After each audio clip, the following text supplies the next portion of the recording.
Penelitian pengembangan (Research and Development) menurut Gay pada tahun 1990, penelitian pengembangan merupakan suatu usaha untuk mengembangkan suatu produk yang efektif untuk digunakan sekolah dan bukan untuk menguji teori.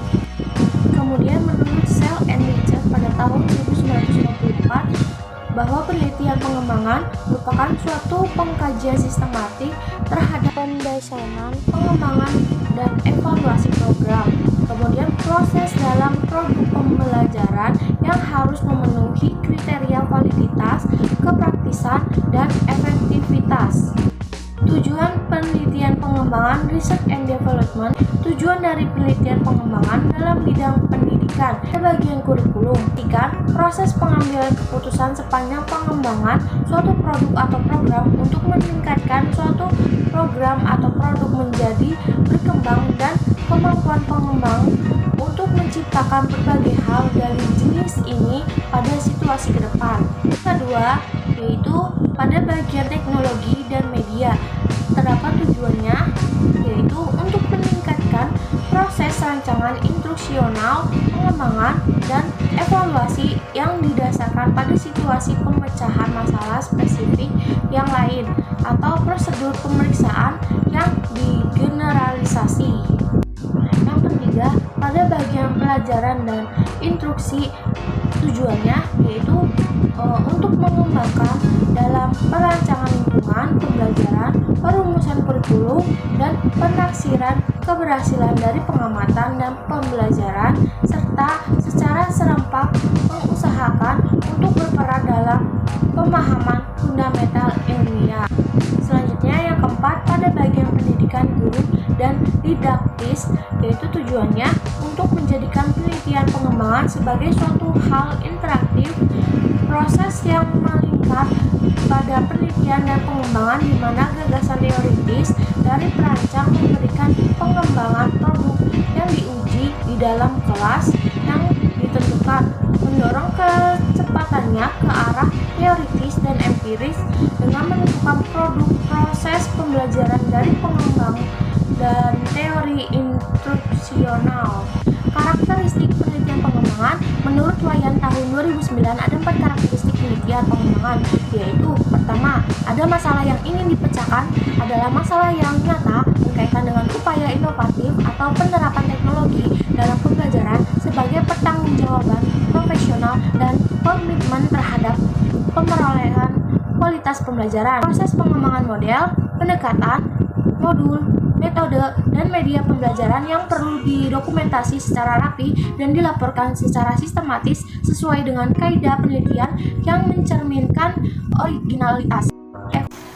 Pembahasan selanjutnya itu mengenai langkah-langkah penelitian pengembangan R&D menurut Burke dan Hall.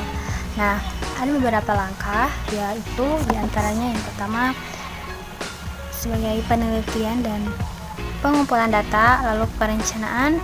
Setelah perencanaan ada pengembangan produk awal, lalu ada uji coba produk awal, dilanjut dengan penyempurnaan produk awal, lalu uji coba lapangan. Setelah uji coba lapangan ada penyempurnaan uji lapangan. Setelah uji lapangan ada uji coba produk akhir. Kemudian ada revisi dulu atau penyempurnaan produk yang telah diuji coba produk akhir.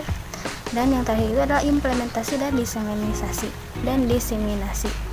Pertama itu ada pembahasan penelitian pengembangan. Ada 4 tahapan. Yang pertama itu pemeriksaan pendahuluan, yang kedua itu penyesuaian teoritis, lalu ada uji empiris dan dokumentasi, analisa dan refleksi. Setelah beberapa pemaparan, ada juga beberapa kelebihan dan kekurangan dari R&D ini. Yang pertama itu untuk kelebihan tersendiri, jadi R&D ini bisa menghasilkan suatu produk yang memiliki nilai validitas tinggi karena produk ini dihasilkan melalui serangkaian uji coba di lapangan dan validasi oleh ahli. Yang kedua itu akan selalu mendorong proses inovasi produk atau model yang tidak henti gitu, karena mempunyai nilai sustainability yang cukup tinggi sehingga diharapkan akan ditemukan produk-produk model yang selalu aktual sesuai dengan ketentuan kekinian. Kemudian penelitian pengembangan merupakan penghubung antara penelitian yang bersifat teoritis dengan penelitian bersifat praktis. Nah, yang terakhir itu kelebihannya itu ini tuh metode yang cukup komprehensif karena metodenya tuh seperti metode deskriptif, evaluatif, dan eksperimen. Untuk kelemahannya tersendiri dari R&D ini membutuhkan waktu yang efisien lama karena ada banyak sekali uji coba seperti tadi ada uji coba awal, uji coba akhir. Kemudian yang harus juga, dan waktunya itu relatif kompleks. Jadi tidak bisa disangka-sangka. Kemudian kelemahannya itu yang ini tidak mampu digeneralisasikan secara utuh karena R&D ini pemodelannya pada sampel bukan pada populasi. Berikut ada beberapa penelitian yang menggunakan metode R&D. Di sini ada hampir rata-rata penelitian itu tentang pengembangan media bahan ajar, mulai skripsi jurnal dan sampai skripsi yang kembali. Terima kasih, mohon maaf bila banyak kesalahan. Wallahul muwaffiq ila aqwamit thoriq. Wassalamualaikum warahmatullahi wabarakatuh.